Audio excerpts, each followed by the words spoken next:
All right, so we're gonna do something different today. We're just gonna see who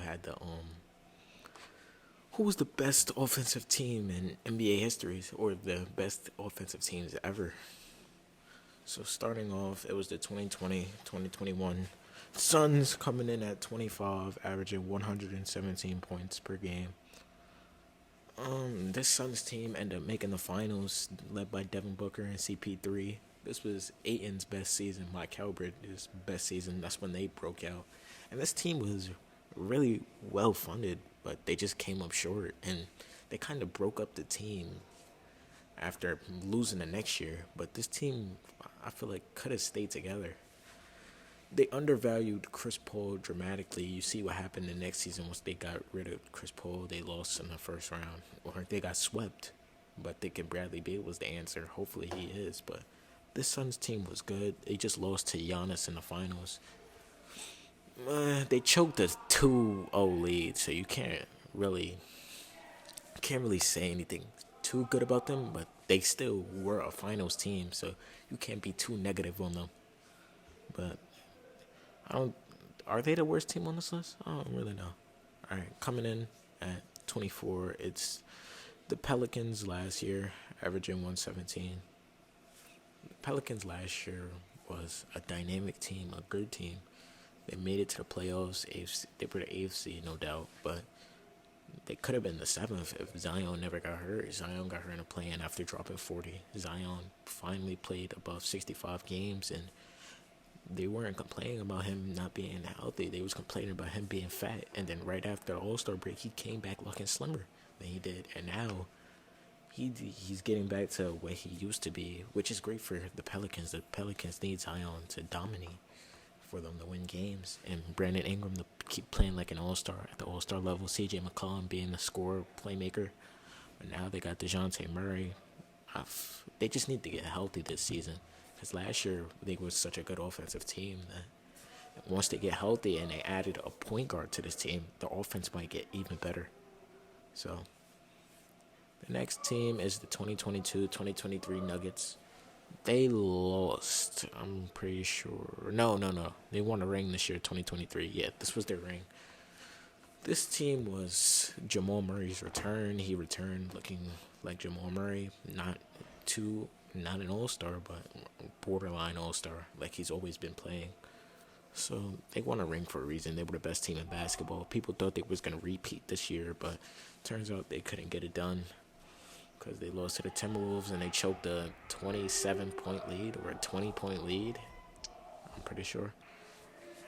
So this Nuggets team, people were calling them a dynasty after them winning the championship, which is crazy, but they were that good the following before. But that also comes with losing Bruce Brown. Bruce Brown was their 6'3" power forward, and he made them a better defensive team and a better offensive team with him on the floor. So, yeah.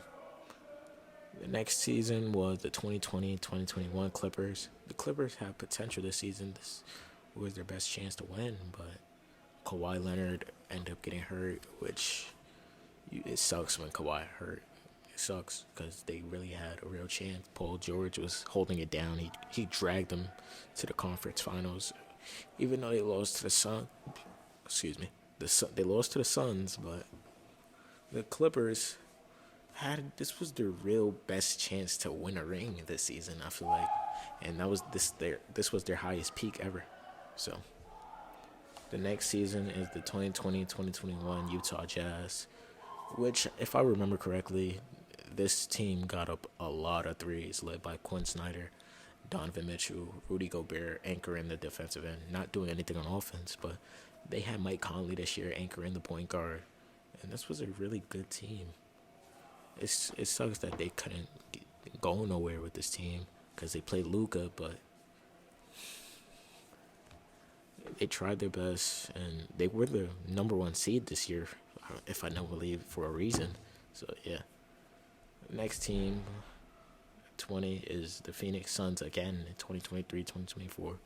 They were a better offensive team, but they couldn't close out games, so I don't really rate them high for that. I don't know. Plus, they didn't have a point guard, so they were basically playing all isolation basketball with Devin Booker playing the point guard, driving and kicking out to Bradley Beal, Grayson Allen, KD sometimes when he has to take the pull up midi. So can't really say too much about them. At 19 was last year's Dallas Mavericks. Yeah, this Dallas Mavericks team was. I love this team during the regular season, and I love this team during the playoffs. That's why I had so high hopes. I was the only one, really, out of my group of friends that picked the Mavericks to go to the finals that last year, which is crazy to think back now. Look at their tremendous run, but people looked at me crazy when I picked the Mavs. But I just like their team in the clutch. I like how they play. I like their offense. But they couldn't get it done against the Celtics, and the Celtics are a super team. They were last year. I'm pretty sure they still are now. So you can't. I don't hold that against the Mavs. 18 is the 76ers. Or 2022-23 Sixers with James Harden, Tyrese Maxey, and Embiid. James Harden led the point. He was great this season. I'm surprised he was an All-Star, but he averaged 10 plus assists. Joel Embiid, this is when he got his MVP.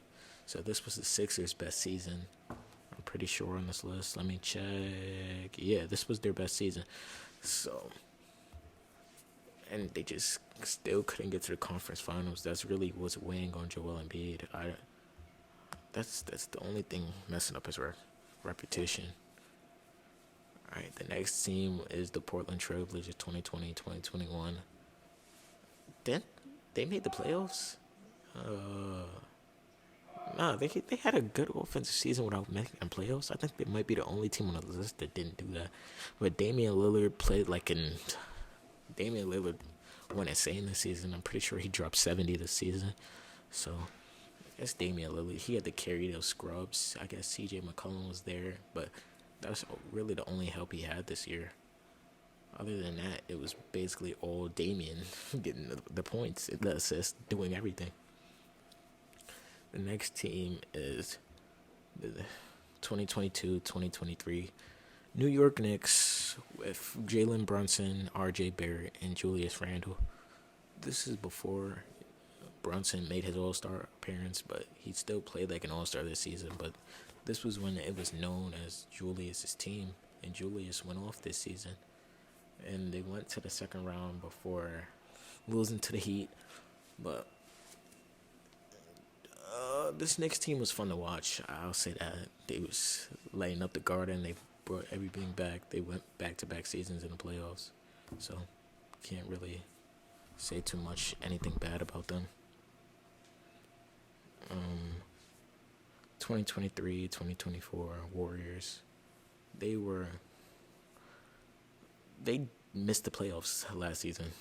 So, but that was also on Klay Thompson. It fell on Klay Thompson going 0 for 10 on the three-point line. They got rid of him. So hopefully they're going to be a better offensive team and a defensive team this season. But the Warriors are always a great offensive team. Steve Kerr's scheme, I guess, the Warriors scheme in general, they've been doing this since 2015 when he got there. And since Steph Curry, obviously, one of the best top 2 point guard in this league. He carried them. He's been carrying them since he got in the league. So it's just another season. But I can say this was a disappointing season for the Warriors since they didn't make the playoffs. The 2022-2023 Celtics are next. This was the season after their finals appearance, and they lost to the Miami Heat in the conference finals. And before this ring, the Celtics were just a disappointing team, but this was before they started jacking up a lot of threes. This was with I'm at the head of the center. Wait, no, this was with Mazzulla, I'm pretty sure. Yeah, this was Mazzulla's first year, so you can't really hold that against them, but the Celtics have had expectations since Jason Tatum and Jaylen Brown have broken out. So this was a disappointing ending after them losing into finals against the Warriors. But they end up coming back 3-1, but they couldn't close it out. But they fought hard to stay into it.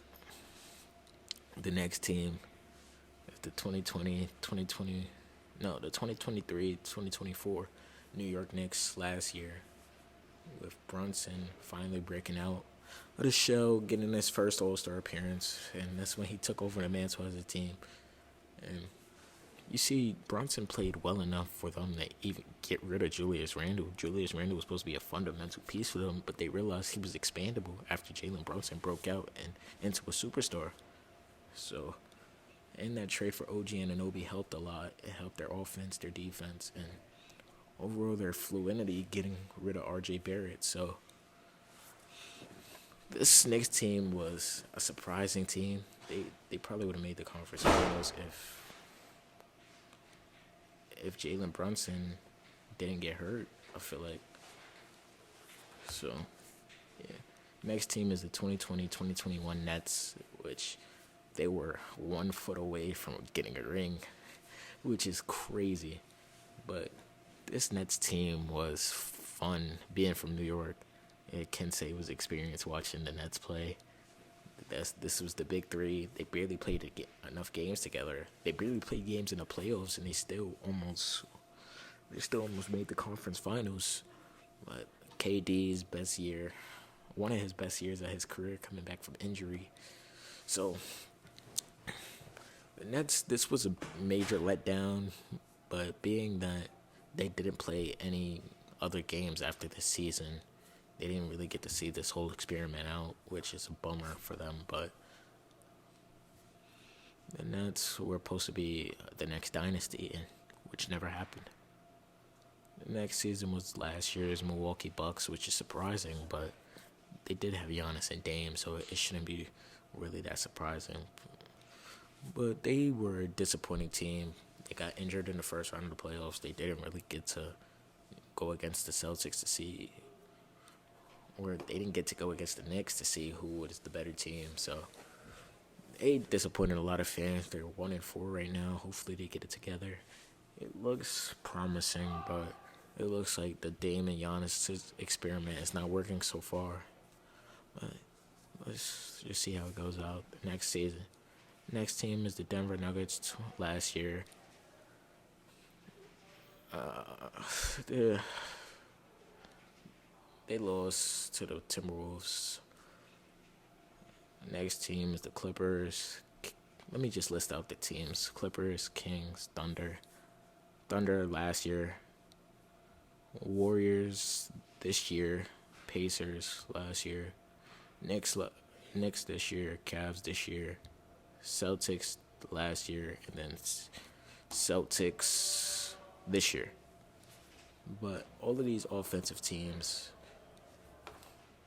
But needless to say, all of these offensive teams are, not all of them won the ring, but they were still a powerhouse during the regular season. But it sucks that it didn't translate into the playoffs.